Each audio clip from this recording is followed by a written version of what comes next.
zungumza na Mungu kwa habari ya mwezi wa 6. Funika macho yako, zungumza na Mungu. Huu ni mwezi mwingine, mwambie Mungu naye tamani uone yale ambayo ni mema unatamani yatokee mwezi wa 6, ongea naye, na yale ambayo yataki yatokee mwezi wa 6 yafunge kabisa. Leo ni tarehe 2, ni mwanzo kabisa wa mwezi. Zungumza, haya ndo machweo ya jua. Hapa ndo jua linachomoka, ndo kwanza mwezi tumeuanza. Mwambie Mungu yale yote ambayo unatamani ndani ya mwezi wa 6 huu yatokee, na yale ambayo hutaki kuyasikia wala yasitokee. Mwambie Mungu, huu ni mwezi wa habari njema. Semezana na Mungu. Tazama, mwezi wa 6 malaika Gabriel alitumwa kwa Bikira Mariamu kupeleka habari njema, lakini alitumwa kwa Yohana mwezi wa 6 kupeleka habari njema. Lakini hata wakati wa Manoa malaika alitumwa mwezi wa 6 kupeleka habari njema. Ni mwezi ambao Mungu anasema na watu wake. Ni mwezi ambao mbingu zinaikumbuka dunia. Ni mwezi ambao Mungu yuko karibu na wote wamwitao. Mwambie Mungu kwa habari ya mwezi wa 6. Risha ndarabo sikilimo shindarabo sai. Riama shanda rabo siki riki siki nako siki namo shiki. Rima shaka rabo siki riki riki riki riki. Rima shiki rima shaka rabo siki riki riki. Liki rabo siki rimo shiki rima shanda rabo siki. Baba, tunakutukuza kwa kuwa wewe hujawahi kutuacha. Tunakutukuza kwa ajili ya mwezi wa 6. Ni mwezi wa habari njema. Mungu kasimame pamoja na mwezi huu kwa ajili ya kanisa lako la Tanzania, kwa ajili ya kanisa la Kigamboni, kwa ajili ya kanisa la mahali hapa. Kasimame na watoto wako hawa. Tazama Mungu, tumeinua mkono wa kuume. Ni ishara ya kusemezana na wewe Bwana, maana umesema tuje kwako tuzungumze na wewe, tena tuje na hoja zenye mashiko. Nasi tumekuja kwa jina la Yesu, kwa damu ya Yesu. Hapo mlangoni mwa mwezi wa 6 tunasihi Mungu habari njema zikasikike katika kanisa lako, zikasikike kwenye familia zetu, kwenye ndoa zetu, pale kazini, kwenye biashara, kwenye kazi tulioajiriwa, tulikojiajiri, kwenye huduma zetu, katika kila tunalolifanya. Tazama Mungu, tunaugawa mwaka mwezi wa 6 sawa sawa na Januari. Tunakuhitaji Bwana na nguvu zako. Tunahitaji fadhili zako, tunahitaji maongozi yako, tunahitaji neema yako. Tuatamie kwa ile neema, tuatamie kwa utukufu wako, tuatamie kwa nguvu zako. Tunasi mkono wako ukatutendee mwezi wa 6, ukatutendee maajabu, ukatutendee mambo makuu. Tukakuone Mungu wa Ibrahimu, Isaka na Yakobo, tukakuone mfalme wa amani, tukakuone Jehova Nisi, ukinena na kanisa lako, ukitubariki, ukitutumia wafadhili, ukiwatuma malaika wako wakija hata kwa sura ya binadamu. Maana mwezi wa 6 malaika walienda kwa Sara, walienda kama binadamu, lakini walikuwa malaika. Wakamwambia Sara, tutakujia tena mwakani majira kama haya, tutakuta unanyonyesha. Sara alicheka, lakini hatimaye lilitimia. Nasi mwezi wa 6 Bwana, tupokee habari njema, tupokee taarifa njema. Tukutane na malaika wako, tukutane na wafadhili wetu, tukutane na wale ambao Mungu uliwaandaa kwa ajili yetu. Kabla ya misingi ya dunia ulituandalia watu walio sahihi, ulituandalia watu wa kutushika mkono katika mambo yote, katika biashara, katika kazi, katika familia zetu, katika ndoa yetu. Mungu, mwezi wa 6 tunakataa mabaya, tunafunga milango ya mabaya, tunakataa misiba, tunafunga milango ya mauti, tunafungulia milango ya neema, milango ya taarifa njema, milango ya kupokea, milango ya baraka, milango ya ustawi, milango ya maongezeko, milango ya kuongezeka kiroho, kuongezeka kiafya, ongezeko la kiuchumi, ongezeko la kifamilia, ongezeko la uzao, ongezeko pale kazini. Mwezi wa 6 Mungu katutokee kama ulivyotutokea mwaka jana. Ulitupa somo ambalo linasema haya ni majira ya kukumbuka na Bwana. Leo tunashuhudia wengi wananyonyesha kwa sababu mwezi wa 6 ulilikumbuka kanisa lako. Bwana, kalikumbuke tena kanisa lako majira na nyakati ya mwezi wa 6. Katutokee tena. Wako watoto wako mahali hapa wanasubiri habari njema, kama wale viwete waliokuwa wanakaa kwenye kile kisima wakisubiri kitibuliwe ili wapate kuingia, na yeye wa kwanza kuingia aliponya wagonjwa wake. Wako watoto wako hapa waliusubiri mwezi wa 6 wapokee haja ya mioyo yao, wapokee hitaji lao, wakutane na wewe Bwana, wakutane na neema yao, wakutane na maombi yao, wale majibu ya maombi yao wale kuomba tangu Januari. Tumekaa kwa taraja, tumekaa kwa tumaini, tumekaa kwa tarajio. Tunakutarajia Bwana, utatutokea mwezi wa sita kwa matendo makuu, kwa ishara na maajabu. Utatutokea mwezi wa sita kwa kukomesha magonjwa, kwa kutupa afya, kwa kukomesha mifungo, kwa kutupa neema. Tunakutarajia Mungu wa Ibrahimu, Mungu wa Isaka, Mungu wa Yakobo. Ni katika jina lako Yesu, Mungu aliye hai, tumeomba na tunakushukuru. Amen.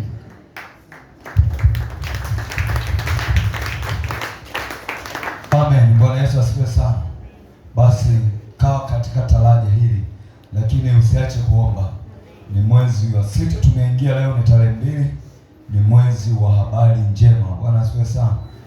Kwa hiyo kila ulichoomba kuanzia Januari mpaka mwezi wa sita huu, tarajia kuona Mungu anakutokea, kwa kuona kile ulichokiomba kinaanza kutokea. Kwa hiyo ni mwezi ambao tunahitaji sana kuwatamia maono ambayo tulikuwa tunamwomba Mungu. Tunaugawa mwaka. Bwana asifiwe sana. Tunaugawanya mwaka. Yaani hapa ndo kwenye alama ile ya kujumlisha. Tunaupasua mwaka, unaenda nusu, inaondoka, inabaki nusu. Kwa hiyo kaa vizuri na Mungu, usiache kuomba, ng'ang'ana kwenye mwezi wa sita huu. Mungu yale ambayo ulimwomba tangu Januari, Februari, Machi, April, Mei, majibu yake ndio huu wakati wa kupokea. Ukikubali na anasema ukikubali na kutii utakula mema ya nchi. Kwa hiyo usikubali mwezi wa sita kukaa kizembe. Haleluya kanisa, hudhuria vipindi, hudhuria ibada, msihi Mungu sana kwamba ninapogawanya mwaka, ninapoingia mwezi wa saba tayari niwe nimepokea hitaji langu. Hitaji lako ni nini? Umemwomba Mungu toka Januari mpaka mwezi wa sita. Mungu anakutokea mwezi wa sita. Bwana Yesu asifiwe sana. Kwa hiyo kaa vizuri. Nilisema wiki hii nitamalizia lile somo ambalo tulikuwa hatujalimaliza kwa sababu ya yaliyotokea hapo katikati. Kwa hiyo kuna somo tulikuwa nalo hatukulimalizia. Nilisema kwa habari ya masaa 24 tulishafunga, kwa sababu tulishafunga wiki 4. Na mwezi na wiki 4. Kwa hiyo ilikuwa tumeupendeleo kwenda wiki 5. Lakini kwa habari ya somo nikasema nitalimalizia, alafu kisha nitalileta somo la mwezi wa sita. Bwana asifiwe sana. Kila mwaka mwezi wa sita Mungu anatupa masomo ya aina yake. Kwa hiyo tutaona mwaka huu tutakuwa na somo zuri tena litakalo tuvusha kwenda mwezi wa saba. Kwa hiyo namalizia lile somo ambalo lilikuwa linasema vijue. Kwanza somo lenyewe lilikuwa ni mwezi wa kutoka au majira ya kutoka au mwaka wa kutoka. Lakini tukahubiri kwa habari ya mwaka wa kutoka na mwezi wa kutoka na majira ya kutoka. Tukaja tukaangalia vikwazo vinavyokuzuia wewe usitoke. Kikwazo cha kwanza tuliona wafalme wa giza. Wafalme wa giza wanaweza kukuzuia wewe usitoke kwenda pale ambapo Mungu anataka uende. Tulimwona mfalme Farao kwenye ile Kutoka 1:8 mpaka 13, namna anavyoongea na kamati yake ya ushirikina kwamba tuwatende kwa akili wasije wakatoka. Na kweli waliwatenda kwa akili, lakini Mungu kwa sababu alikusudia watoke, walitoka. Bwana asifiwe sana. Kama si Mungu kuja kwa mkono wa Musa wasingetoka. Walifungwa kweli. Waliambatanishwa na mavumbi ya Misri. Wakafungiwa kwenye visiki vya Misri, visiwa vya Misri, mito ya Misri, mto Naili. Kila mahali ambapo Musa alienda kupiga, wana wa Israeli nafsi zao zilifungwa humo. Na maana Musa alipopiga ukainuka uchawi wa chawa, kwa ni uchawi ule. Akapiga mahala pengine damu, piga mahala pengine vyura, piga nzige. Walifungwa wakafungika, lakini kwa kuwa ni Mungu alikuwa ndani ya Musa walitoka. Nikasema na sisi kwa kuwa ni Mungu aliyesema huu ni mwaka wetu wa kutoka, tutafanya nini? Tutatoka. Nikasema tembea na kile ambacho kinaendelea kwenye madhabahu hii. Sisi tunapohama kwenda kwenye hema letu kule tunakojenga, kiroho ina maana kubwa sana. Bwana asifiwe sana. Kiroho kule hama kwenye maisha ambayo umeyachoka, kwenye vitu ambavyo vimekukinai, kwenye mambo ambayo hukuweza kutoka mwenyewe. Tembelea hiyo nguvu ya kanisa, hama pamoja nao. Ndio maana waliotoka Misri hawakuwa wana wa Israeli tu, na baadhi ya Wamisri waliondoka na wana wa Israeli. Bwana asifiwe sana. Walienda kwenye nchi ya ahadi. Kwa hiyo na wewe mwaka huu kanisa linahama, Mungu ametupa ni wakati wa kutoka. Pambana kuhakikisha ubaki tena kwenye hilo teso. Kama ni utasa, kataa kwamba natoka kwenye utasa naingia kwenye kuwa mzazi, kuzaa. Kama ni maskini, toka kwenye viwango hivyo vya chini kabisa ambavyo vimekuchosha. Unafanya kazi kwa bidii lakini matokeo ni madogo sana, manake nguvu imekaa hapo inakuzuia. Lakini kama ni upweke, toka, kutana na mwenzi wako, yule ambaye Mungu alikuandalia kama ubavu wako. Lakini wengine kifungo cha madeni, toka. Mungu anasema sisi tunatakiwa tukopeshe, sio tukope. Kila kifungo usikubali, ni mwaka wa kutoka. Kwa hiyo hakikisha unatoka kwenye hilo eneo. Bwana asifiwe sana. Kwa hiyo tuliona vizuizi vya kutoka wafalme wa giza. Tuliangalia maandiko mengi sana, sitaki kurudia tena hapa. Tukaangalia kizuizi cha kwanza, wafalme wa giza. Kizuizi cha pili tukasema magereza ya kiroho. Hapo ndo tuliishia, si ndio?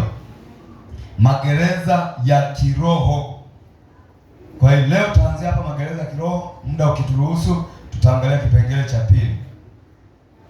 Kipengele cha pili. Kesho tutaangalia kipengele cha tatu. Kesho kuto cha nne. Hatimaye tutakuwa tumelimaliza hilo somo Jumapili. Jumapili nitalihitimisha kabisa hili somo. Alafu wiki ile nyingine Mungu akitupa neema tutaanza na habari ya mwezi wa 6. Basi funika macho yako niombe. Baba, asante kwa ajili ya jioni hii, umetukusanya tena mahali hapa. Tunanyenyekea na kushuka chini ya mkono wako ulio hodari. Mbariki kila mmoja aliyeingia mahali hapa. Kile kitendo cha kutoka kwake kuja hapa, Mungu uso wako uwe pamoja naye. Fanikisha njia zake, kazi zake, maisha yake, ndoa yake, elimu ya watoto wake, ya kwake, biashara, kila mipango alionayo. Mungu kaitatue. Mpe neema ya kukuona wewe katika utimilifu wako, katika uwezo na nguvu zako. Mpe neema ya kuelewa na kile ambacho ninafundisha. Mungu kanitumie mimi kama chombo tu. Watoto wako hawa inawezekana ni wachache sana, lakini ni wengi. Wote wakikusikia wewe watawaambia ndugu zao, baba zao, mama zao, dada zao, kaka zao. Watakuwa mabalozi wa kuchota moto huu na kupeleka kule nyumbani. Basi Mungu kaseme nao sawa sawa na ulivyokusudia. Na kataa ushirika na mashetani, ushirika na nguvu za giza, ushirika na majoka. Milango yote ambayo adui anaitumia kuvuruga ibada, na uweka majeshi ya malaika watakatifu, Mikaeli na jeshi lako, msimamie huko. Anga hili nalimiliki na ardhi zinaimiliki kwa jina la Yesu na kwa damu ya Yesu. Utukufu wako Mungu tuongoze katika jina la Yesu. Amen. Kizuizi cha pili nilisema magereza ya kiroho. Nikasema ukimweka mtu gerezani, manake umezuia yale ambayo alikuwa anayafanya kila siku asiweze kuyafanya tena. Bwana asifiwe sana. Gereza ni kama kizuizi cha wewe kuendelea na harakati za kila siku. Sasa kama unavyoona kuna magereza haya tuliyoyazoea, kila mkoa una gereza maarufu na kila wilaya ina gereza, na hata vijijini kule kuna vimagereza vidogo vidogo, wanasema ofisini, kafungwa ofisini kule. Sasa katika ulimwengu wa roho ni hivyo hivyo. Kuna magereza ya kitaifa, kuna magereza ya mkoa, ya wilaya, ya vijiji, ya hata mahali ambapo watu wanaishi, sehemu ya jamii tu ya watu wachache, kuna kaofisi pale ka kufunga wahalifu. Sasa kiroho ni hivyo hivyo. Wanaweka watu magerezani ili mambo yao yasiende. Kama vile mtu anapowekwa kwenye gereza la kawaida, kuna vitu haviendelei kwa huyo mtu. Ukiwekwa gerezani, kama ulikuwa ni mfanyabiashara, manake huwezi kufanya tena biashara. Kama ulikuwa ni mkulima, huwezi kulima tena. Ulikuwa mfugaji, huwezi kufuga tena. Ulikuwa mwajiliwa, huwezi kwenda kuwajibika tena. Wanapokuweka magereza ya kiroho, unaonekana mwilini unaendelea kufanya majukumu yako kama kawaida, lakini hayawezi kutoa matokeo kwa sababu kiroho uko gerezani. Kama unavyoona mtu akiwekwa gerezani, hakuna kinachozalishwa tena. Kadhalika kiroho ukiwekwa gerezani, hata kama unafanya kazi haileti matokeo. Hata kama unafanya bidii ya namna gani, ile bidii haileti matokeo. Kwa nini? Mtu huyu yuko gerezani. Ndio maana unaona mtu anakuambia daima naota ndoto niko shuleni, daima naota ndoto niko mahala fulani. Yaani mahali pale pale tu anapootea, pale pale. Maanake nafsi ya huyo mtu imeshikiliwa kwenye ile eneo. Bwana Yesu asifiwe sana. Ndio mwingine anakuta yani ni mtu mzima alisoma zamani, lakini ndoto zake yuko shule ya msingi. Ndoto zake yuko alishapita sekondari, akaenda chuo, amemaliza, ameajiriwa, lakini ndoto ni shule ya msingi. Kwa nini? Ndiko nafsi iliko, ndiko alikoshikwa mateka, yuko kwenye gereza pale. Kwa nini? Inawezekana alisoma na watoto wa kitundu, watoto wa kipepo, wakakamata nafsi yake. Inawezekana alisoma na watoto wa washirikina, wakakamata nafsi yake, wakaiweka pale. Kwa hiyo kokote unakoenda, lazima roho yako itakwambia uko mahala fulani, uko mahala fulani. Mwingine ni vijijini, akilala akiamka anaota yuko kinyumba yao ya kijijini ya thamani, na hiyo nyumba wakuta saizi haipo, walishavunja, wamejenga nyumba ya kisasa au nyumba ya bloku safi, lakini anaiota ile ya dhamani. Gereza limemshika, kashika. Na watu wa aina hii unakuta kuna vitu wanafanya havitoi matokeo. Anajitahidi sana kufanya vitu, lakini havileti matokeo kwa sababu yuko kwenye gereza. Kama unavyoona mtu akifungwa, kwa mfano mtu amefungwa Segerea kule au kule Ukonga, ni lazima nyinyi ndo muende mumpelekee chochote kitu, lakini yeye hawezi kwenda kokote. Ni kama amefungwa kwenye kaulingo fulani. Hata mkimtembelea, mnaongea naye kwa njia ya simu, yaani mnaangaliana hivi, lakini kwa njia ya simu. Mimi naendaga magerezani, mnaongea kwenye simu, huwezi kumwona hivi mkapeana mkono mkaongea mkakaa, ni kwa simu. Yuko na kizuizi. Kadhalika magereza ya kiroho hivyo hivyo, hayakupi nafasi ya kuona matokeo ya maisha. Haleluya kanisa. Bwana Yesu asifiwe sana. Kwa hiyo ukiwepo kwenye magereza ya kiroho, yanakuzuia kwenda mahali ambako Mungu alitaka uende. Kwa sababu Mungu anapokuruhusu uzaliwe, haijalishi umezaliwa kwa namna gani. Ulizaliwa, sijui watu wanasema nimezaliwa kwa bahati mbaya. Hakuna anayezaliwa kwa bahati mbaya. Kila aliyeruhusiwa kuzaliwa, maanake Mungu ana mpango na huyo mtu, na anapokuja tu duniani tayari Mungu ana ratiba naye, na alishairatibu ratiba yake tangu kuzaliwa mpaka kufa kwake, kwamba atapita hapa, atakuwa hivi, atakuwa vile, atakuwa vile, atanitumikia kwenye nafasi hii, hatimaye nitamchukua akiwa na miaka kadhaa. Mungu amesharatibu. Lakini shetani anachokifanya ni kupeleka ile miaka iende pasipo yale matokeo ambayo Mungu alitaka uyalete hapa duniani. Kwa hiyo anakuweka gerezani, gereza la kiroho. Unajitahidi kupambana utokee, unajitahidi kupambana utokee. Kwa nini? Gereza la kiroho limekushikilia. Kwa hiyo unapoona hali kama hii, lazima ingia kwenye maombi ya kutoka. Haleluya kanisa. Lazima ung'ang'anie kutoka, kwamba kila gereza lililonishika natoka kwa jina la Yesu. Angalia Paulo na Sila, Mungu aliwaweka wao wahubiri wa Injili, wainjilisti. Na unajua mwinjilisti hana akai sehemu moja. Ndio maana unaona Paulo, unaona wakati mwingine yuko Filipi, wakati mwingine yuko Korinto, wakati mwingine yuko Galatia, wakati mwingine yuko Efeso. Yaani amezunguka kila mahali, lakini shetani alimkamata akamweka gerezani. Lengo la kumweka pale, injili isiende. Ona Paulo na Sila walifanya nini? Walikubaliana na gereza. Walikubaliana na gereza. Waliomba. Walipoomba, Biblia inasema panapo saa 8 za usiku, Paulo na mwenzake Sila wakaanza kuomba. Walipoomba, milango ya gereza ikafunguka, misingi ya lile gereza ikatikisika. Ilipotikiswa, milango yote ikawa wazi. Baada ya hapo, yule aliyewasimamia wakafungwa, akataka kujiua. Kwa nini alitaka kujiua? Maana aliamini kabisa wafungwa wametoroka, lakini hakuna mfungwa hata mmoja aliyetoroka. Na ndivyo ilivyo, wewe unapoomba, si kwamba wafungwa wengine watatoroka. Waliofungwa na waomba watabaki kufungwa vile vile, lakini wewe unayeomba utatoka kwenye lile gereza. Ndicho kilichofanyika. Paulo na Sila walitoka, wale wafungwa wengine wakabaki wanashangaa mle. Kwa nini? Walikuwa waombi. Hata wakati Paulo na Sila wanaomba, wao walikuwa wanawashangaa. Kuna watu wengi sana wamefungwa, wengi, lakini hawaombi. Yaani unaona mtu ana mpango na maombi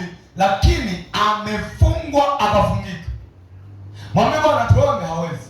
Kwa nini? Nguvu ya kuomba hana, ila kusimulia anaweza au kusimulia mateso anayopitia. Mwambie kama ulivyotumia muda kunisimulia, ingia kwenye maombi, msimulie Mungu. Hawezi, kwa sababu maombi ni maelezo, ni mazungumzo. Bwana asifiwe sana. Nazungumza na Mungu yale ninayoyapitia. Unaposema nipo kwenye maombi, manake naongea na Mungu, namwambia yanayonisibu. Sasa watu ni rahisi kumwambia mtu mwenzake, lakini kumwambia Mungu hawezi. Kwa nini? Kifungo. Maombi yana nguvu. Ukitaka kumwambia Mungu huwezi. Ukitaka kumwambia binadamu wenzako ni rahisi. Kwa hiyo Paulo na Sila waliwekwa ili injili isiendelee, lakini Paulo alijua kanuni za magereza. Bwana asifiwe sana. Akajua hili sio gereza la kawaida, nimefungwa kwa sababu mimi natakiwa niende Efeso, niende Tesalonike, niende Wakorinto, niende Filipi, niende kila mahala ambako Mungu anataka niende. Kwa hiyo nimewekwa gerezani ili siku zangu zipotelee hapa. Akaisimama na mwenzake Asila, waliomba usiku kucha, milango ya lile gereza ikaachia, misingi inayoshikilia milango na lile gereza ikatikiswa. Kumbe kuna misingi inayokataa wewe usitoke. Kuna misingi ya wahenga au mababu au mabibi. Kuna misingi ya vizee vya kipepo. Yaani babu yako, mzababu yako hakumjua Mungu wa Ibrahimu, Isaka na Yakobo, ila alijua miungu. Ile miungu ilikaa ndani yake. Yeye miaka yake ilipoisha akafa, ameenda kwa Mungu kujibia. Lakini ile roho iliyokaa kwa babu yako yenyewe haifi, inafuatilia kwa familia yako hapo. Nasema kama nilivyomfunga babu yao, nitamfunga na huyu. Kwa hiyo kule iko kwa mtoto wa kwanza, ina control familia. Kila familia inapopambana itoke, haitoki. Inapambana isogee, haitoke. Kuna kizee kimoja cha kipepo kimesimama kwenye huko, na hivyo vinaongea kama alivyokuwa anaongea baba yangu. Yaani ukiambiwa aongee hapa, unasema sauti ya babu kabisa, yaani ni babu kabisa. Sio babu yako, ni pepo liliwahi kukaa kwa babu yako likajimilikisha huo ukoo. Ndio hao tunawaita wahenga, tunawaita wazee wa ukoo. Huwa hawapendi maendeleo, hawapendi mambo mazuri, hawapendi kusudi la Mungu litokee. Wanaishika familia, wanaitia gerezani. Ukitaka mfanye mambo ya kimungu hawataki. Ukitaka kufanya yale mambo ya kishetani hayakwami hata kidogo. Wanawapa support ya kuyafanya. Mkitaka tu kufanya jambo la kimungu hawataki. Ndio unaona watu kama wanatambika, ni hizo roho. Unaona watu wanatoa sadaka makaburini, njia panda, ni hizo roho. Ni zinawaongoza, zinawakontrol kwamba kila mwezi fulani tunataka sadaka. Unaona kama kaskazini kule, kila Disemba watu wanaporomoka, wako lazima kusafiri hata kwa nauli ya 100,000. Kwa nini? Kuna nini? Kwa nini usiende Januari? Ni maagizo ya wazee wa ukoo. Tunawataka mje nyumbani tufanye sadaka. Unapofanya wanaendelea kuwamiliki, wanaendelea kuwashikilia, mnaendelea kuwa kwenye gereza. Hamwezi mkaenda kule Mungu anakotaka mwende, lakini mnaweza kwenda kule wenyewe wanaotaka mwende. Na shetani akikuongoza hawezi kukuongoza vizuri, maana Yesu si kiongozi. Bwana asifiwe sana. Yesu ndio kiongozi. Wote wanaoongozwa na shetani, shetani sio kiongozi. Yesu aliwaita ni vipofu, akimwongoza kipofu mwenzake, wote wawili wanaenda shimoni. Ndio maana angalia, wote wanaoongozwa na nguvu za giza, maisha yao na mwisho wao ni shimoni. Lakini wote wanaoongozwa na Roho wa Mungu, hao kwanza ni wana wa Mungu. Lakini hao ndio wanaoenda kuzuri, wanaenda mahala pazuri. Mtoeni yule pale, wanaenda mahala pazuri. Kwa nini usilie huko ulikonunua? Bwana Yesu asifiwe sana. Wote wanaoongozwa na pepo wachafu, mwisho ni shimoni. Wote wanaoongozwa na shetani, lazima mwisho wao upawe pabaya. Ukiongozwa na Yesu, mwisho wako unakuwa mzuri. Kwa hiyo hizo roho zinakuwa kwenye ukoo kushikilia watu wakae kwenye magereza, kwenye maagano. Haleluya kanisa. Bwana Yesu asifiwe sana. Kufunga watu wakae kwenye maagano, wakae kwenye magereza. Sasa wewe lazima ujue hilo, kwamba ukiona kitu unang'ang'ana kukifanya kiendi, unang'ang'ana kukifanya kiendi, tambua kuna mahala umeshikiliwa. kuna gereza limekushika, lazima uchukue maombi ya kutoka. Haleluya kanisa. Paulo na Sila walikuwa naomba maombi ya kutoka, watoke gerezani, waendelee na kazi ya Mungu. Walikuwa na kazi ya Mungu ya kuifikia miisho ya dunia. Bwana Yesu asifiwe sana. Lakini shetani alitaka wakae gerezani ili sisi leo tusifikiwe na Injili. Na wangekaa gerezani, sisi leo tusingefikiwa na hii Injili. Injili ingebaki, ingeishia huko ambako Petro na wale wengine walihubiri. Paulo ndiye aliyeleta Injili mpaka huko miisho ya dunia. Angewezaje kuja? Na shetani alimweka gerezani. Wakati anawekwa gerezani, ilionekana kama wakuu watawala ndo wamemweka. Ndio ile point ya kwanza, wafalme. Lakini ukweli pale waliokuwa wanamweka gerezani ni shetani na malaika zake.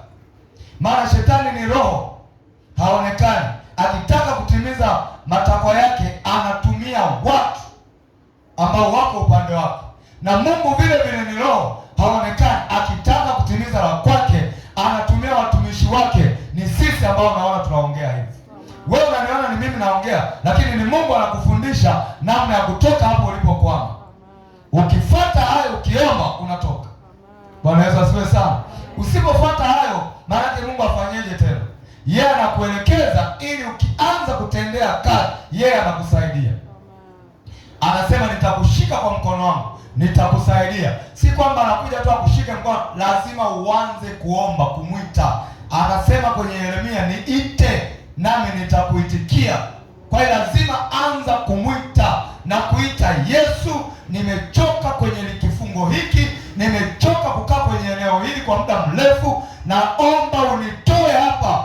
Kwa kuwa yeye alikufundisha na umeyatendea kazi, unaona umetoka kwenye lile gereza. Haleluya kanisa. Paulo na Sila walijua kanuni za kiroho. Walipoomba, milango ya gereza ikafunguka, wakatoka. Mkuu wa gereza alitaka kujua, lakini hakuuawa. Badala yake yule mkuu wa gereza, yeye na nyumba yake yote wakaamua kuokoka. Kwa hiyo wakapata mshirika na familia yake walioingia kwenye ufalme wa Mungu. Wewe unafikiri yule mkuu wa gereza ataendelea kufunga tena watumishi wa Mungu? Hawezi kufunga, kwa sababu tayari ametoka kwenye utumwa wa shetani, amemjua Mungu wake ambaye alipaswa kumtumikia. Hawezi kufunga tena watu wa Mungu. Na wewe ni vile vile, unapoomba, unapotoka gerezani, utakuwa sababu ya kuwatoa watu wengine. Bwana sifiwe sana. Utakuwa sababu ya kuwaelekeza watu wengine ambao shetani ameendelea kuwafunga. Haleluya kanisa.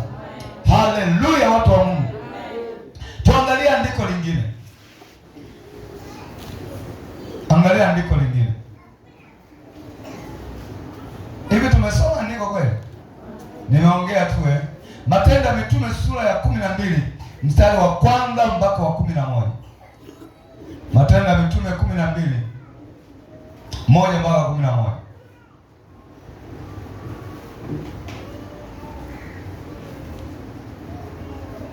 Matendo ya Mitume sura ya 12 1 mpaka 11.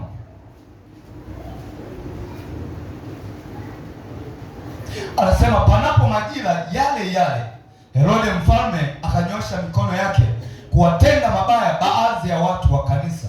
Akamua Yakobo ndugu yake Yohana kwa upanga, na akiona ya kuwa imewapendeza Wayahudi, akaenda akamshika na Petro. Siku hizo zilikuwa ni siku za mikate isiyochachwa.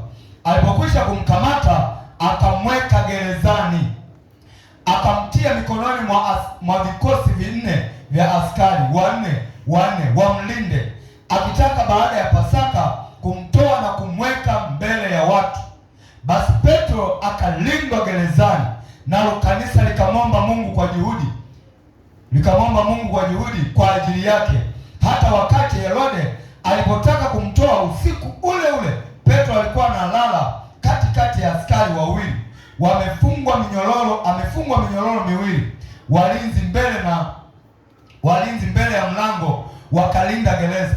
Mara malaika wa Bwana akasimama karibu naye, nuru ikammulikia mle chumbani, akampiga Petro ubavuni, akamwamsha, akasema, ondoka upesi. Minyororo yake ikamwanguka mikononi.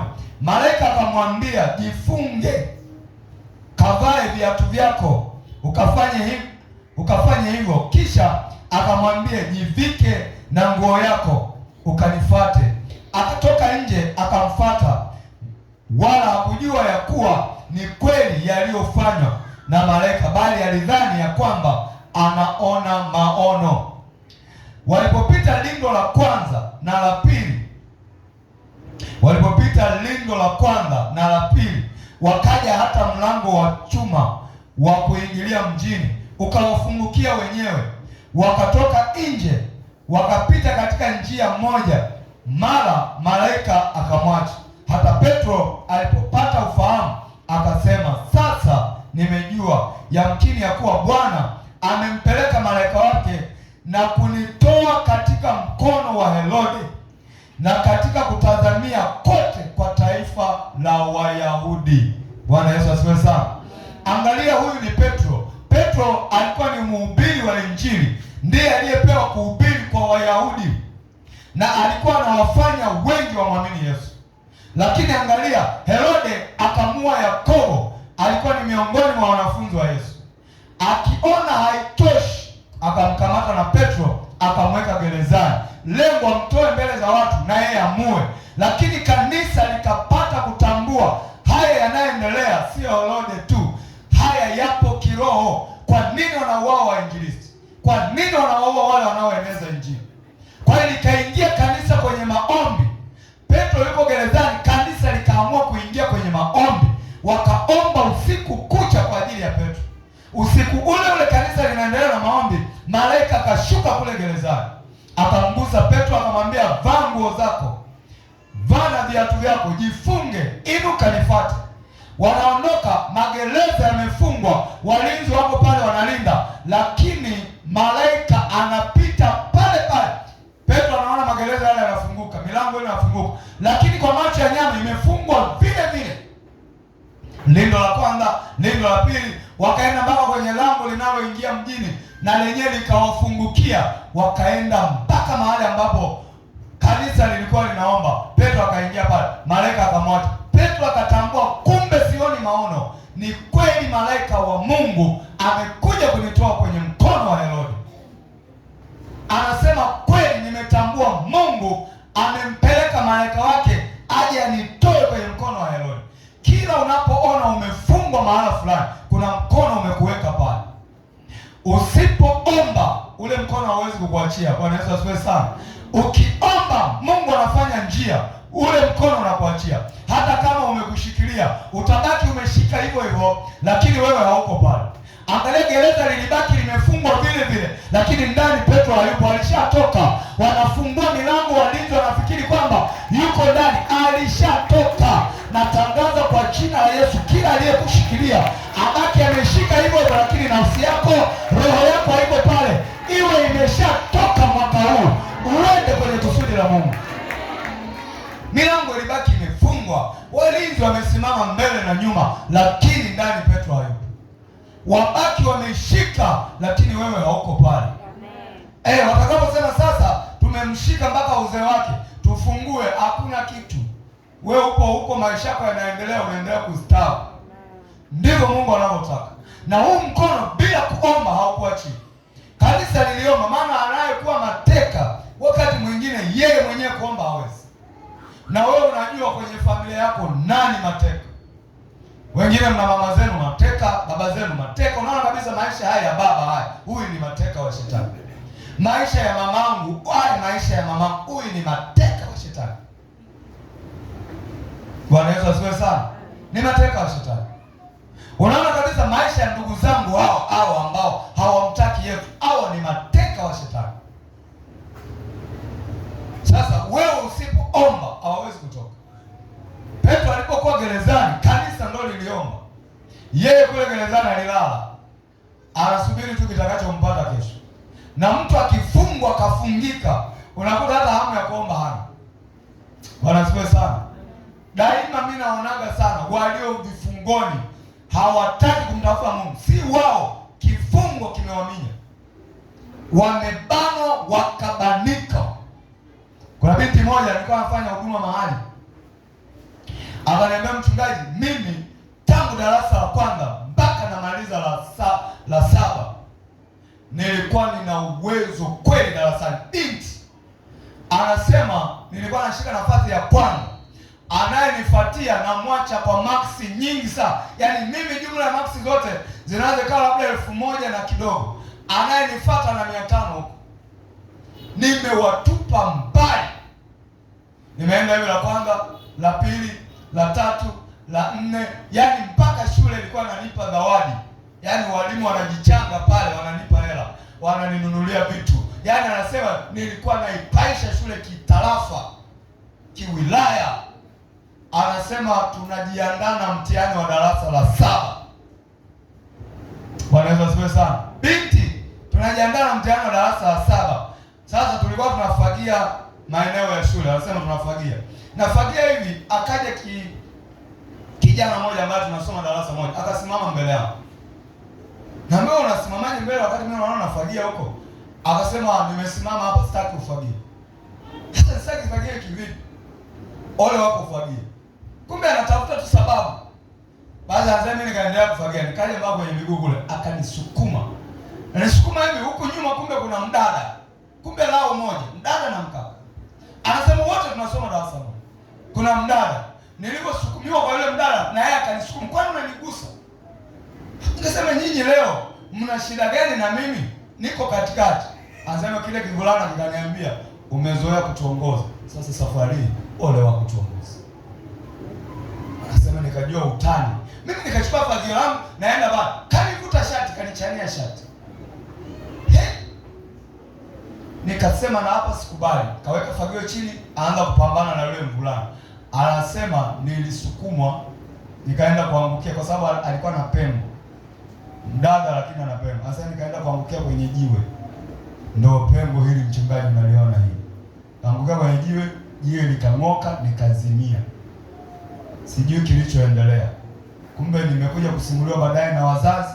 Azani nilipozimia pale, wakanichukua, kanipeleka hospitalini, pale ikashindikana, nikapewa transfer hospitali ya wilaya, ikashindikana, nikatransfer hospitali ya mkoa. Nimekuja kuzinduka. Anasema nimekuja kuzinduka ni wiki 2. Wenzangu washafanya mtihani. Kila kitu kimefanyika. Mimi ndo napata ufahamu. Nazinduka tu namuuliza mama, mbona niko hapa? Anambia, mwanangu, ni historia ndefu. Ulizimia shuleni. Tukakupeleka hospitali fulani wakashindwa, tukaenda hospitali fulani wakashindwa, ndo wamekuleta hapa. Anasema cha kwanza nikauliza mitihani. Mimi mtihani zako alishafanya. Nikaanza kulia, nikazimia tena. Binti mwenye akili akakosa mitihani.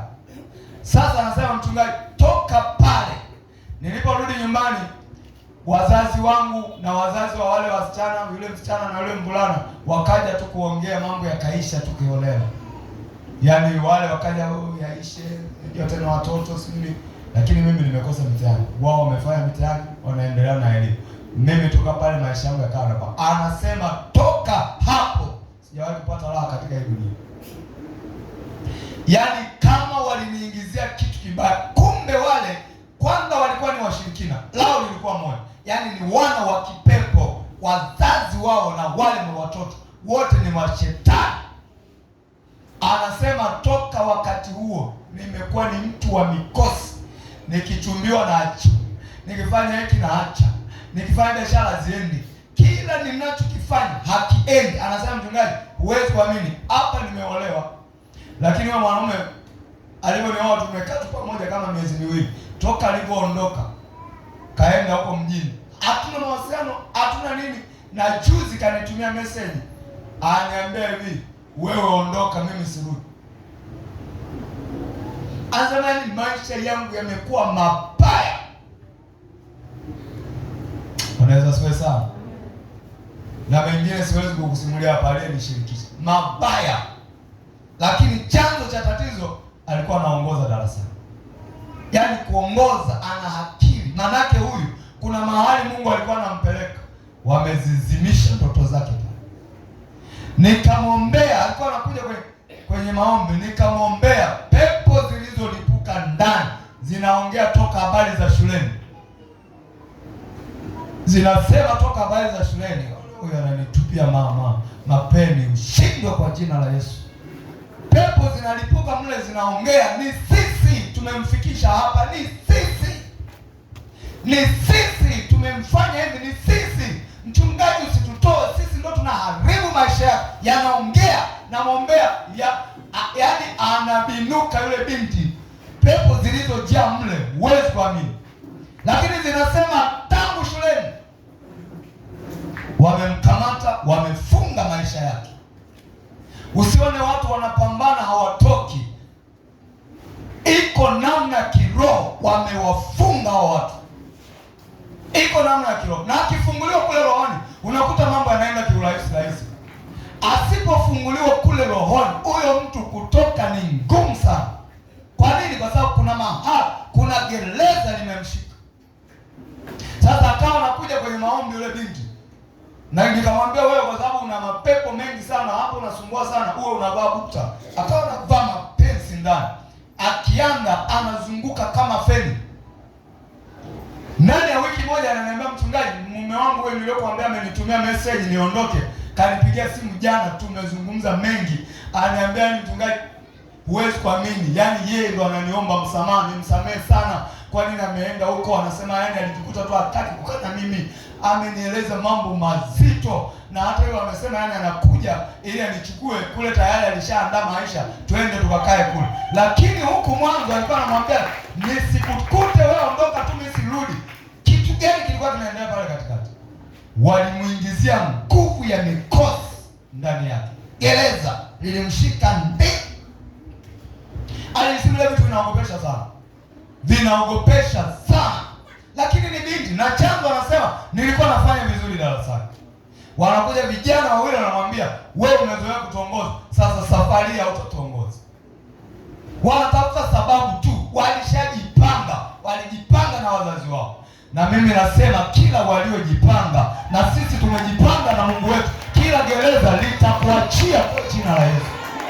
Liwe la uzao, liwe la elimu, liwe la kazi, liwe la maisha ya kawaida, liwe la afya, likuachie kwa jina la Yesu. Hebu sema, ewe gereza, na kuvunja jioni ya leo kwa jina la Yesu. Ewe gereza, unaniachia leo kwa jina la Yesu na kwa damu ya Yesu. Amen. Ndio watu wanabidii sana, na wakati mwingine mpaka unamhurumia mtu. Watu wanabidii sana, lakini vifungo vya magereza, vifungo. Kuna siku mtu amekuja hapa, mbaba mmoja amekuja kwenye ushauri, kaja kanieleza vitu vizito sana. Nikaomba naye, nimemaliza kuomba naye, naondoka nyuma, nikaanza kumlilia. Yaani si mimi namlilia, Roho wa Mungu anamlilia ndani yangu. Yaani nasikia kumlilia, nikaanza kulia. Unajua Roho wa Mungu anaposema huwa anaugua, mimi naiona hiyo mara nyingi. Naweza kadhalika Roho naye utuombea kwa kuugua, kusikuweza kutamka. Mimi nimemwombea yule kaka, wala siko na machozi, wala sina mpango wa kulia. Lakini ile ananionyesha tu kisogo naenda ndani, Roho akaanza kulia kwa ajili yake.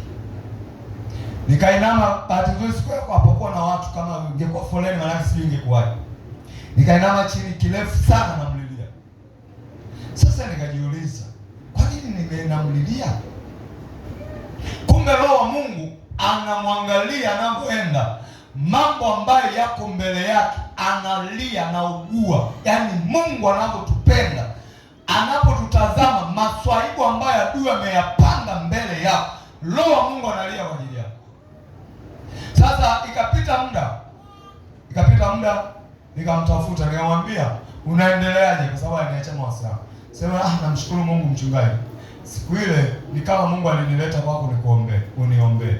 Kwa sababu nilipotoka pale kulikuwa na mambo mengi sijui, yaani nilikuwa kwenye giza, sielewi mbele itakuwaje.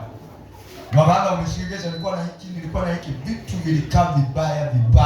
Nikasema basi huwezi kuamini. Baada ya yale maombi ulivyoondoka, mimi nilikaa chini nikaugua sana kwa ajili yako. Nililia kirefu, nasema wewe. Sasa ndani kukawa na mzigo wa kuulia kwa ajili yako. Anasema baba, mbele nilikuwa sioni, lakini namshukuru sana Mungu, toka siku ile palianza kufunguka kidogo kidogo kidogo kidogo hivi, nakwambia mpaka saa hizi hakuna tena yale mambo. Yaani namshangaa Mungu, nimepata utulivu wa ndani, na mpaka leo anasali hapa. Bwana asifiwe sana. Fikiria anatoka ile njia, ukifika Mwenge unashuka ile, kama unaenda wapi kule, kama unashuka Bagamoyo, sio panaitwaje, unapita ile Mbezi Beach mbele kule, ndo anakaa. Anatoka kule anakuja kusali. Kwa nini? Alimwona Mungu kipindi cha giza nene, na mimi nilikuwa sijui, lakini Roho alikuwa anaugua ndani yangu. Sasa anaongea habari zingine, anasema yani kila kitu kimetulia, fujo zile zote zimetulia. Maana yake alikuwa gerezani. Kuna watu wana bidii sana ya kufanya kazi. Ukija kuona matokeo ya hiyo kazi yao, huwezi kulinganisha na nguvu anayotumia. Si kwamba Mungu hataki gereza. Wanasiwe sana. Wewe wanatoa mfano wa yule mwanasiasa Lissu. Kawekwa gerezani toka mwaka jana. Hatumuoni tena kwenye majukwaa ya siasa. Maana yake kuna vitu ambavyo angeviongea, angevifanya, mpaka leo havijafanyika. Yuko kizuizi. Sasa vile rohoni ndivyo ilivyo. Unapowekwa gerezani, kuna vitu vilitakiwa vifanywe na wewe, havifanyiki. Unapambana, kuna kitu kinatokea. Unapambana, kuna kitu kinatokea. Unajitahidi, kuna kitu kinatokea. Nini tatizo? Gereza. Kwa Petro alikuwa ni mhubiri kwa Wayahudi. Mungu alimwandaa Petro kuhubiri kwa Wayahudi. Lakini angalia, shetani akatumia mamlaka, wakamweka ndani. Kanisa likaomba kwa juhudi, malaika akaenda akamtoa Petro. Kumbe maombi yanatutoa kwenye magereza. Ukiwa mwombaji huwezi kukaa gerezani. Ndio maana nguvu ya ushindi kwa mtu yoyote imefungwa kwenye maombi. Ukiwa mwombaji huwezi kukaa gerezani. Ndio maana Paulo na Sila walitoka gerezani kwa maombi.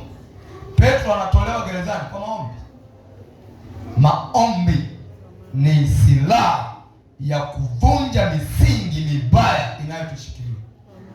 Kwa sababu familia nyingine misingi yake ni umaskini. Hatakiwi tajiri kwenye hiyo familia. Kwa hiyo unapotaka kusema mimi nitajitahidi kufanya kazi kwa juhudi niikomboe familia yangu bila kuvunja misingi, hutaikomboa hiyo familia. Kwa sababu misingi ni kwamba lazima familia hii iwe maskini. Ndio agano lililowekwa. Familia nyingine misingi ni kufa kwa sukari. Baba alikuwa na sukari, watoto na wenyewe sukari, wajukuu sukari, vizazi hadi vizazi sukari. Lazima tokee mtu atikise ile misingi ya sukari, kizazi kije kisiumwe tena magonjwa ya sukari. Familia nyingine hatutaki ndoa takatifu, yaani hata kaa tokee mtu anaolewa kwa ndoa ya madhabahu ya kanisa. Ziko familia zaidi. Kwa hiyo utafanyaje? Si issue kusema mimi nitajitunza sana mpaka nihakikishe na unaweza kujitunza ukazeeka bila kuolewa. Sisemi kwamba kujitunza ni dhambi. Mimi mwenyewe ni mdhamini wa muumini wa watu wanaojitunza. Napenda mwanamke anayejitunza, mwanaume anayejitunza. Lakini wakishajua huyu hataki kuingia kwenye lile agano letu, wanazuia mwanaume asikuje kuoa. Yaani aliweka msingi wa familia hii, hatutaki ndoa takatifu. Angalia sisi tunajenga pale. Mimi ndo najua kwa msingi siku niliweka neno gani. Bora siku sana. Kwa sababu mimi ni wa Mungu, niliweka Mathayo 18 nafikiri. Tena nilimpa nani alienda mchana. Bwana siku sana. Niliweka Mathayo 18 nafikiri. Nani alienda kuchapa? Mage. Unakumbuka lile andiko? Mathayo 18 kwamba anasema wewe ndio Petro, na juu ya mwamba huu nitalijenga kanisa langu, wala milango ya kuzimu haitalishinda. Ndio niliweka hilo andiko, nikachapa kabisa, nikamwambia chape mara 4. Nilipofika nikamwambia fundi, kila upande weka katasi moja.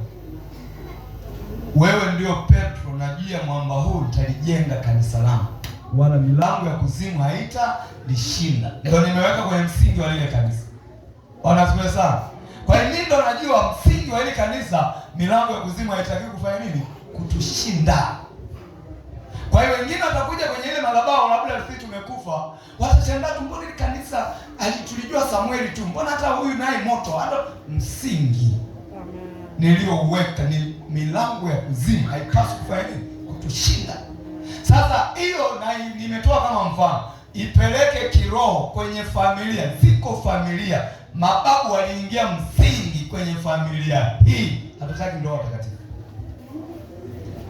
Kwa hiyo unakuta baba amezaa watoto wa kiume 4 au 3 au 5, wanavuta tu, wanauchukua mdada wanamweka ndani, wanaendelea na maisha. Wasichana wamezaliwa pale kwenye familia 4 5, na wenyewe wanazaa tu, au anaenda kwa mwanamke na anaendelea kuzaa. Ndoa hakuna, ndoa takatifu hakuna. Lakini ni Wakristo safi, kanisani wanaenda, ndoa. Kwa nini? Msingi. Sasa mmoja akipata ufahamu, akiushughulikia ule msingi, ndo yale madudu yanainuka, anafanya vita naye. Unapofanya vita naye, wewe endelea kupigana naye, pigana naye. Ukiyashinda, ile misingi inatikiswa, milango inafunguka, watu wanaanza kuolewa kwa ndoa takatifu. Hata wale ambao walichukuana, wazo linakuja, tunabariki ndoa, hatutaki kuendelea kukaa hivi, wanataka tunabariki na mimi nabariki. Misingi imevunjwa. Hiyo sema, misingi ya familia lazima ivunjike kwa jina la Yesu. Misingi ya kipepo kwenye familia yangu ninaivunja kwa jina la Yesu na kwa damu ya Yesu. Ndio, ukivunja hiyo misingi, unaona mambo yanaenda. Familia nyingine misingi yake ni magonjwa fulani. Yaani ukiingia kwenye familia lazima uumwe magonjwa fulani ya kuvimba miguu, bado umri unaruhusu lakini miguu inakataa. Si ndio familia yetu miguu? Kwa nini familia yenu tu? Ana miaka 50 miguu ni shida. Miaka 50 tu miguu ni shida. Tena ndio familia yetu.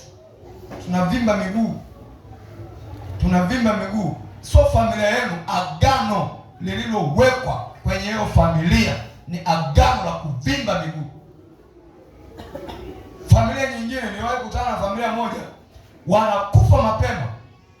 Yaani hakuna kufika miaka fulani, ukifika tu umri fulani wameshakuvuna. Kufika umri, yaani hakuna mzee kwenye familia.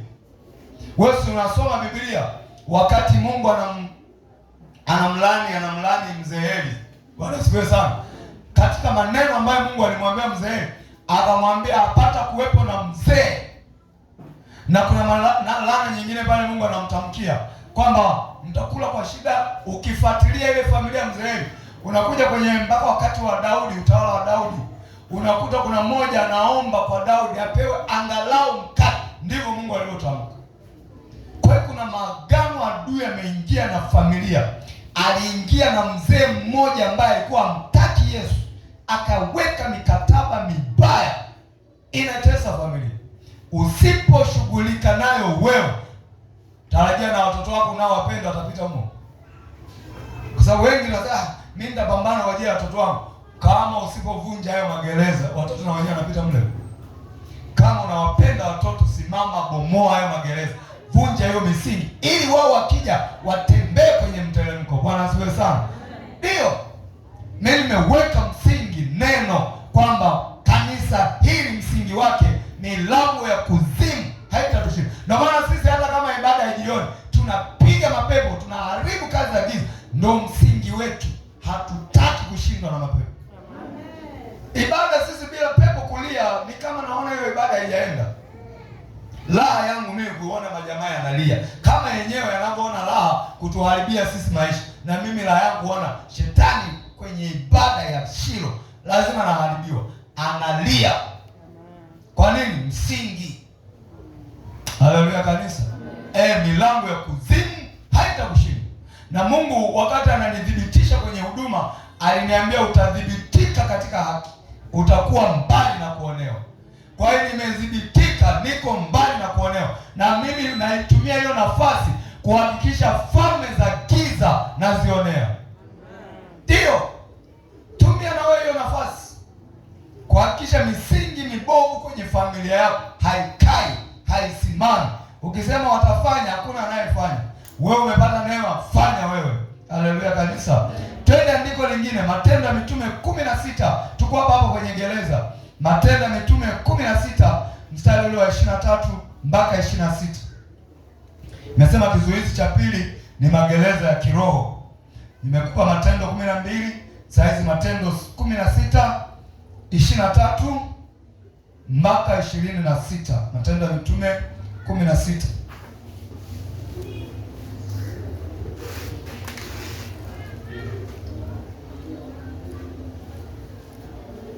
Matendo ya Mitume 16 mstari wa 23 anasema hivi. Anasema, na walipokwisha kuwapiga mapigo mengi, wakamtupa gerezani, wakamwamuru mlinzi wa gereza wawalinde sana, naye akisha kupata amri hii akawatupa katika chumba cha ndani, akawafunga miguu kwa mikatale. Hizo ni kamba, hizo inaitwa mikatale. Anasema, lakini panapo usiku wa manane, Paulo na Sila walikuwa wakimwomba Mungu na kumwimbia nyimbo za kumsifu, na wafungwa wengine walikuwa wakiwasikiliza. Ghafla kukawa na tetemeko kuu la nchi, hata misingi ya gereza ikatikisika, na mara hiyo milango ikafunguka, vifungo vyao wote vikalegezwa. Unaona hao walikuwa gerezani. Yaani haya yameandikwa kukufunza wewe kama waliwekwa watumishi wa Mungu gerezani. Maana yake haya magereza leo yapo rohoni. Wako watu wamewekwa magerezani, lakini njia ya kutoka ni kufanya maombi ya kutoka. Haleluya kanisa. Unang'ang'ana kwa jina la Yesu. Kwenye gereza la ulevi natoka, kwenye gereza la umaskini natoka, kwenye gereza la utasa natoka kwenye kifungo cha utasa, natoka kwenye kifungo cha mateso cha umaskini natoka. Unang'ang'ana hapo, na kadiri unavyong'ang'ana kuna kitu unakiathiri kwenye ulimwengu wa roho. Kinazidi kuathirika, kinaanza kuathirika, mwishoni kinaachia.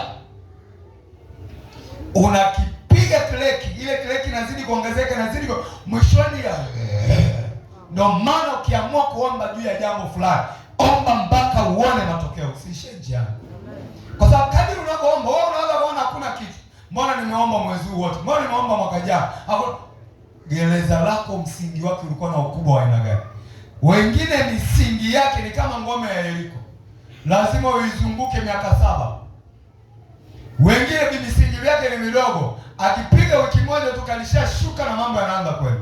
Misingi iliyojengwa hailingani. Msingi wa ngome ya Yeriko ulimsumbua sana Joshua.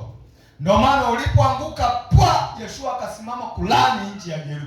Akasema atakayejaribu kujenga tena msingi huu ataanza msingi kwa kufiwa na mzali wake wa kwanza, atamaliza msingi kwa kufiwa na mwanae wa mwisho. Kwa nini Joshua aliongea yale maneno? Yeriko ilimsumbua sana, msingi wake ulikuwa mgumu.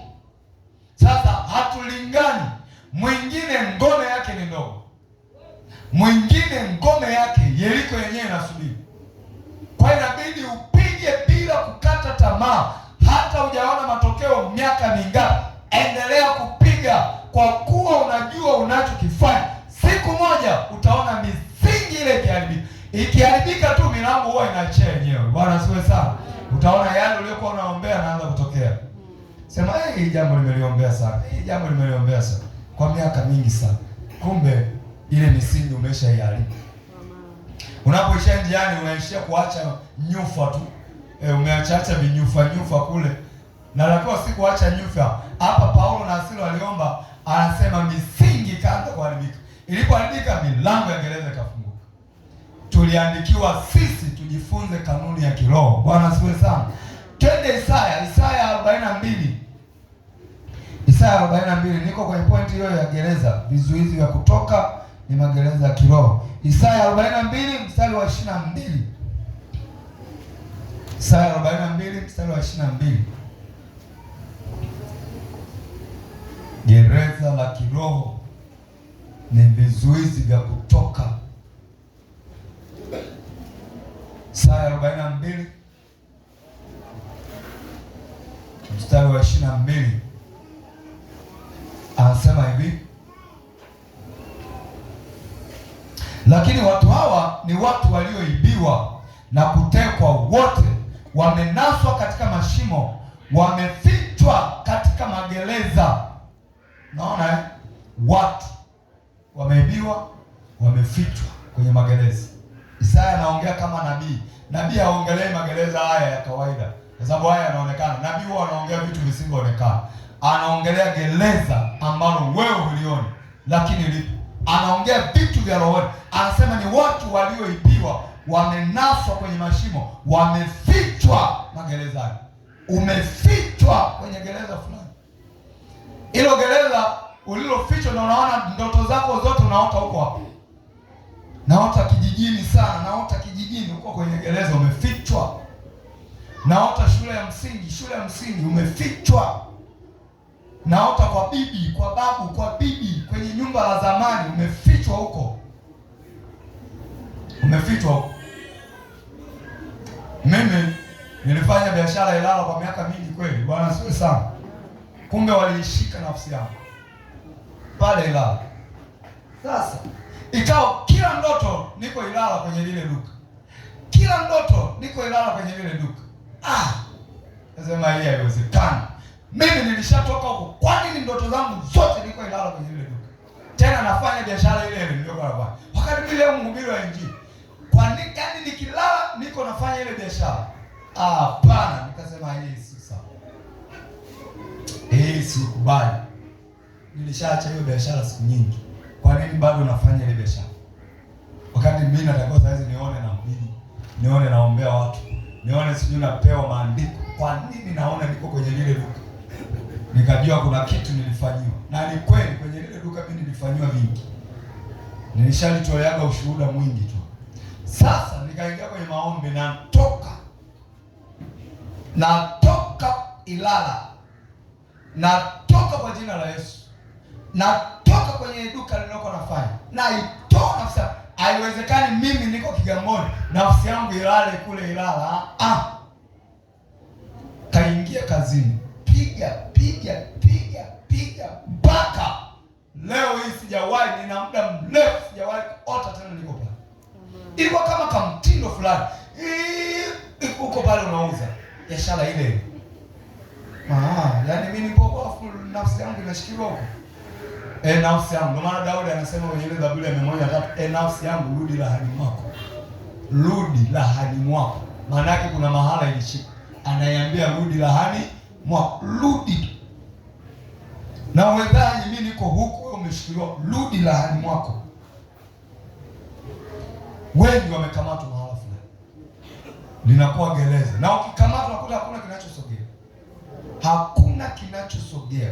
Utapata hela lakini zinaondoka, kwa sababu nafsi inayotakiwa itoe maamuzi, iamue tufanye hivi, ishirikiane na roho yako, muamue, mpange, mnie. Haiko pale. Haiko hapo. Kwa lazima ujue hiyo kwamba gereza lipo. Hapa anasema wamefichwa kwenye magereza. Anasema wamefichwa katika magereza, wamekuwa mawindo.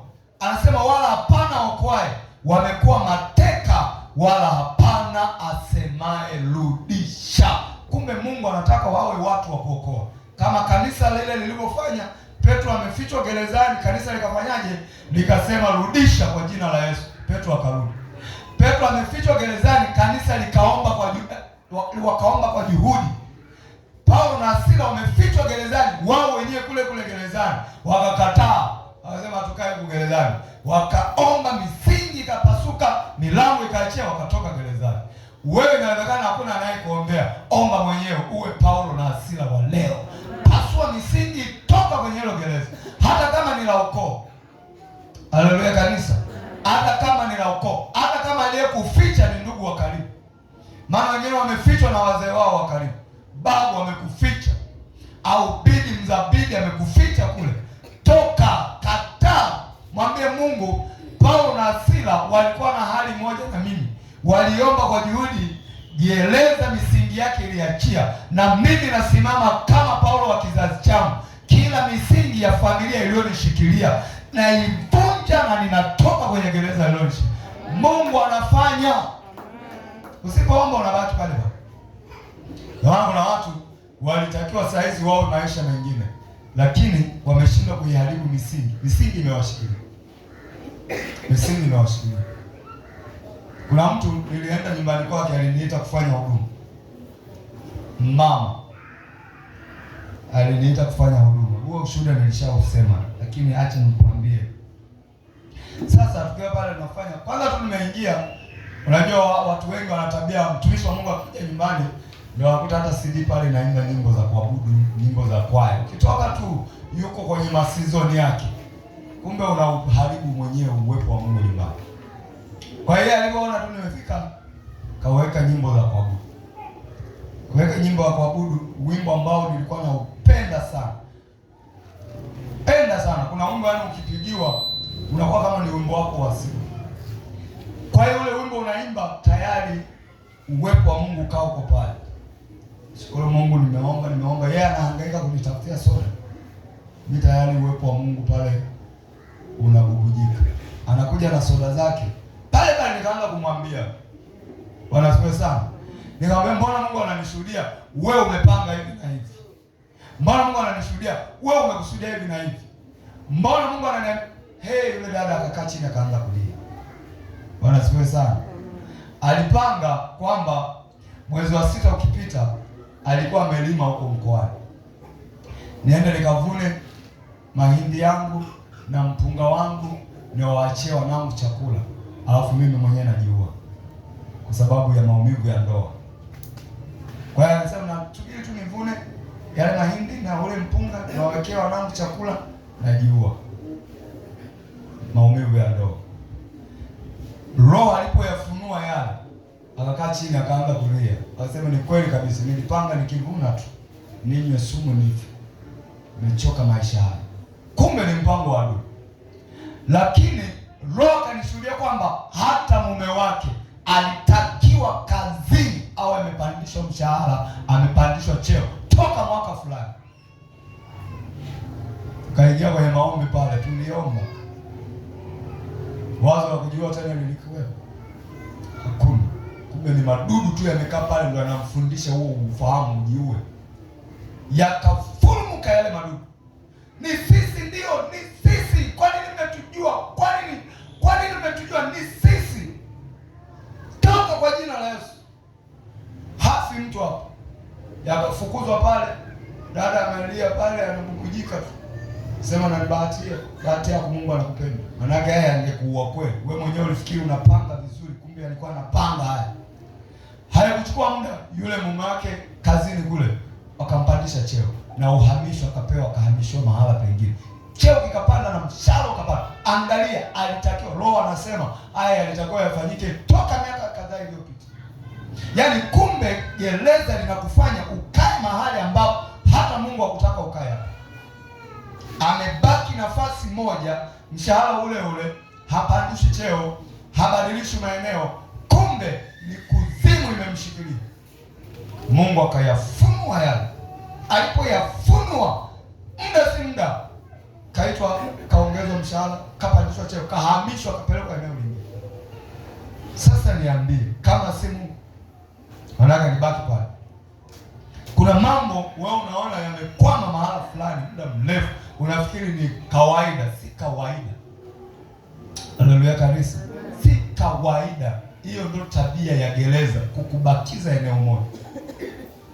Gereza ni kuwa mahala fulani. Ni kama ulaji wa mbuzi anayefungwa kamba. Ni kwamba mmemkadiria, zunguka tu hapo. Tofauti na wale mbuzi wanaojichunga wenyewe. Ana uwezo wa kwenda hadi feri huko. Na hata afya zake angalia. Angalia mbuzi wale wanaotembea wenyewe na anayefungwa kamba. Yale anayetembea manene muda wote. Yaani muda wote utafikiri ni majamzito. Yana ujauzito, kumbe ni afya, uhuru. Uhuru ni afya. Unasikia sana? Njoo mwangalie mbuzi anayefungwa. Yaani unamfunga hivi mahala. Anakula hapa amemaliza, bado tumbo linahitaji uwezo wa kusogea. Yale anakula hapo kidogo, anakula pale kidogo, anakula pale. Muda wote ngozi laini, manyoya yanang'aa. Peleka huyu mwenye kutembea mpaka feri na wewe upeleka huyu kwako naye mfungia. Peleka kwenye mnada. huyu ananunuliwa chap chap. Wewe kwako watu wataanza kumtathmini, ni chaga tu ziko. Kadhalika na mtu aliyo kwenye kifungo, vitu vingi vimekuwa vingi havitokei. Gereza. Haleluya kanisa. Magereza ya kiroho mabaya sana.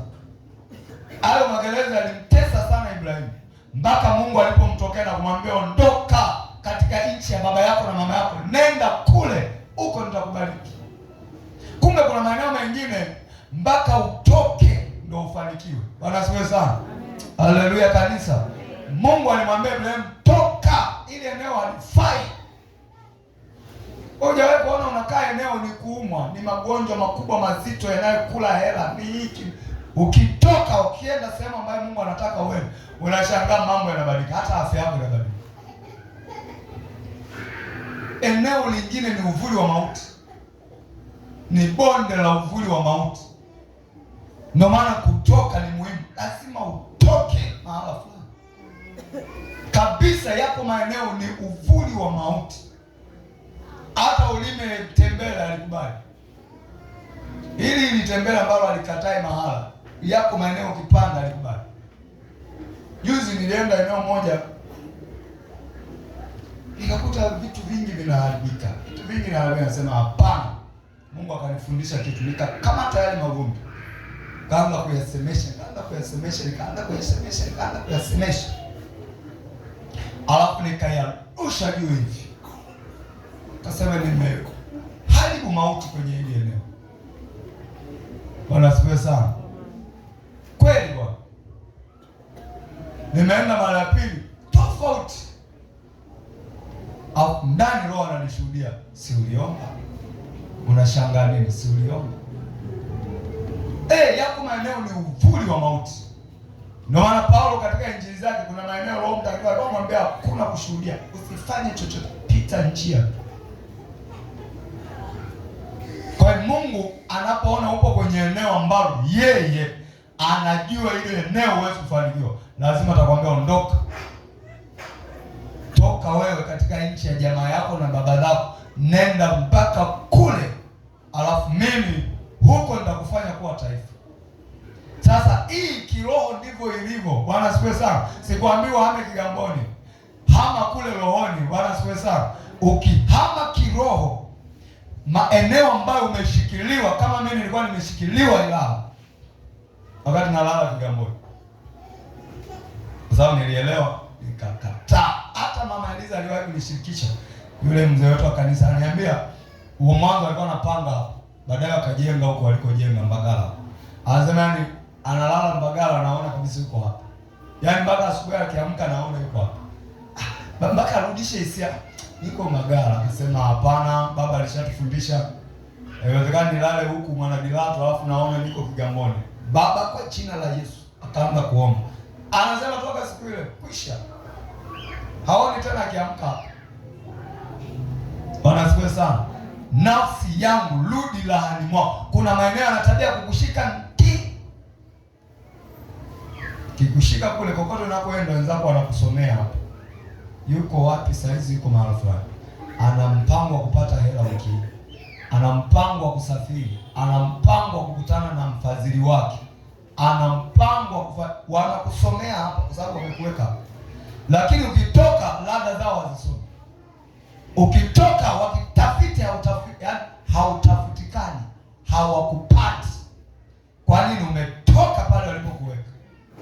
Sema Bwana Yesu, nitoe mimi na uzao wangu walikotuweka. Nitoe mimi na familia yangu walikotuweka, kwa jina la Yesu, kwa damu ya Yesu. Pointi ya tatu, kama nitaweza kuihubiri. Pointi ya tatu inasema, kizuizi cha tatu, so point. Kizuizi cha tatu. Cha pili tumeona ni gereza la kiroho. Cha tatu nimeandika mashimo ya kiroho. Kizuizi cha tatu, mashimo ya kiroho. Mashimo ya kiroho. Zaburi ya 35 mstari wa 7. Mashimo yanazuia watu kwenda kule Mungu anakotaka. Mashimo ya kiroho. Zaburi ya 35 mstari wa 7. Kizuizi cha 3, mashimo ya kiroho.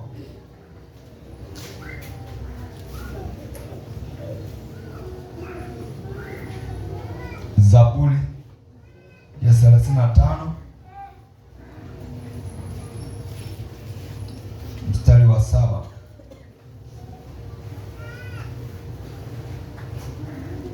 Anasema hivi. Anasema, maana bila sababu wamenifichia wavu, bila sababu wamenichimbia shimo nafsi yangu. Bila sababu, yani hujawakosea, watu wanakufichia wavu. Hujawakosea, wanakuchimbia shimo. Shetani anachokifanya, wewe si bado uko hai, yeye anaandaa shimo, alafu analipeleka jina lako mle shimoni, limevirigwa. Mimi naonaga mchezo fulani wanafanyaga wanapocheza Yanga na Simba, sijui kama mnafuata, sifuatilii mpira wao, ila kuna michezo wanaifanyaga pale, mimi najifunza. Si mdhamini wa mipira mimi, wala sipendagi kufuatilia mipira, ila nimewahi kuona kuna michezo wanaifanyaga saa mpira unapochezeshwa. Nasema mbona hili lipo kiroho?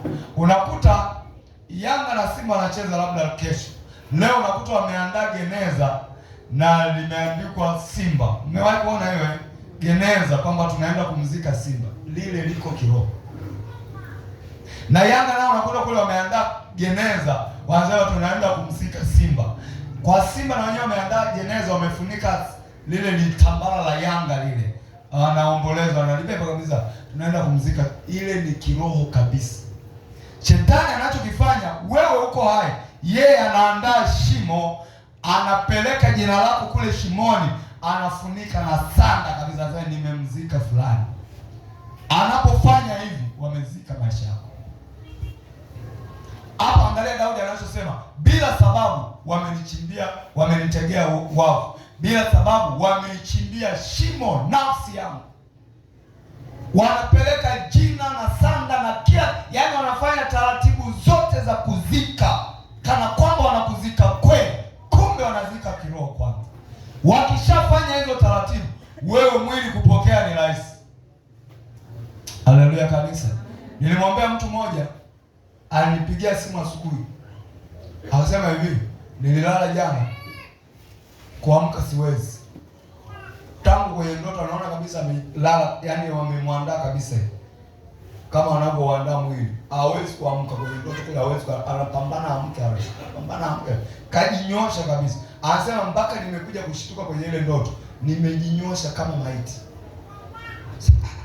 Mbona kweli amelala kanyoka, lakini aliona toka kwenye ndoto anapambana kuamka, hawezi.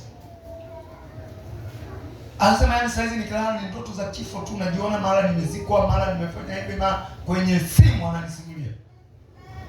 Kwa nini? Nafsi yake walishaichimbia shimo, wameshamzika. Kwa hiyo mwili huu unataka kwenda kule nafsi iliko, unadai kwenda kule nafsi iliko. Kwa hiyo nakuta tu kifo kinaweza kukupata cha ghafla tu. Kwa nini? Walishatengeneza mazingira, walishazika nafsi yao. Ndio unaona wale wa Yanga na Simba wanabeba geneza, leo tunamzika Yanga, tayari kiroho wanazika kweli ile timu. Sasa wale, kwa sababu wote watundu, wote ni kamati la ufundi, wote wanashindana kwa manguvu ya giza, kwa manguvu ya giza. Lakini mimi napataga somo pale kwamba kumbe wana uwezo wa kuzika bado ukiwa hai. Maandiko yanasema hivi, wameichimbia nafsi yangu shimo. Daudi anaendelea kusema, anasema uharibifu na uwapate kwa ghafla au walionifanyia hivi. Anasema na wovu waliouficha umnase yeye mwenyewe, kwa uharibifu anguke ndani yake. Naona alijua.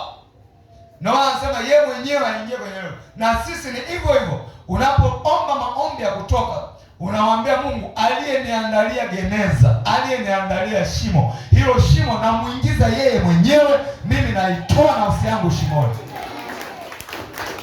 Ukiomba hivi utakuta rohoni kule ukilala wanakuja, "Oh, kwa nini unataka kuniua? Kwa nini unataka?" Ameshaona, umegundua. kwamba alichimba shimo kwa ajili yangu, nimemsukuma yeye mwenyewe. Kwa hiyo anaanza kukutangaza hata kesho, anasema fulani mchawi anataka kuniua. So wewe mchawi, yeye ndo mchawi.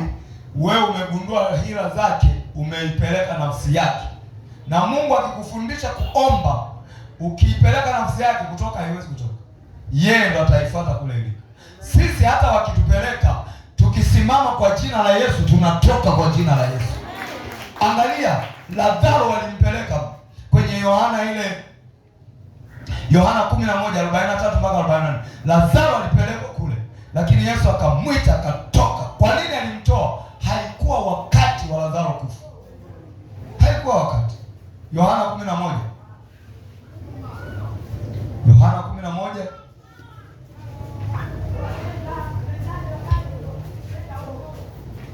mstari wa 43 mpaka 44. Anasema hivi, naye akisha kusema hayo akalia kwa sauti kuu, Lazaro njoo huko nje, Lazaro njoo huko nje.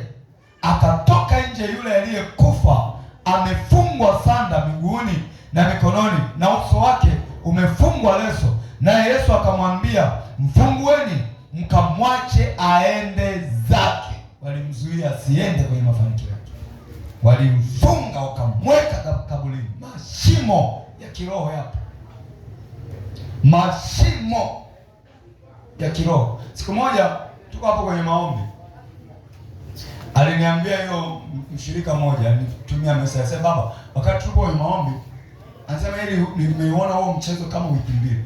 Tupo kwenye maombi, wewe unaongoza maombi pale, unaongoza maombi yakifuka moto, yani tunaomba, yani mpaka unaona sauti. Anasema namuona aliye mbele yangu anapotea kwenye vishimo vile. Ndio maana Joshua akapata hasira, akafukia vishimo vyote. Maombi imefukiwa. Anasema namuona kabisa aliye mbele yangu, huyo anashuka na dhambi kwenye vishimo. Sasa nikasema, mbona nilikuwa nikasema leo Jumapili ijayo nitakuwa makini na yule niliyomwona. Kwa sababu tulikaa wote. Anasema nikawa makini kweli na yeye, na nikaenda kukaa karibu naye saa ya maombi. Sasa nataka nione leo tena atapotea. Anasema baba, umeongoza maombi mambo, namuona yule anashuka na kwa mwembamba anapotea kwenye vishimo. Maana yake tunasali na mashetani. Biblia sinasema hilo. Walipokusanyika wana wa Mungu, shetani nawe alijihusisha. Kwa hiyo anakuja kufanya nini? Kupozesha moto. Kuhakikisha watu hawapokee kile mchungaji anachowaambia. Na wanakuta saa ya mahubiri watu wanalala, yani analala mpaka ni mate. Maliza kuhubiri mzima, mkute huko mitaani anaongea, mlete kwenye, yani kumbe yamekuja kukuhakikisha wewe unalala. Yani wengine wote mtaona joto, kanisa la mabati joto. Yeye mwenzenu anaona yuko kwenye ofisi moja kali ya hatari, ina kiyoyozi kitamu. Analala mpaka anaota. Tulikuwa na mshirika mmoja, yeye kila siku wa Mungu alimwonyesha saa ya saa akiwa kanisani. Yaani kasinzia tu hivi, nikaona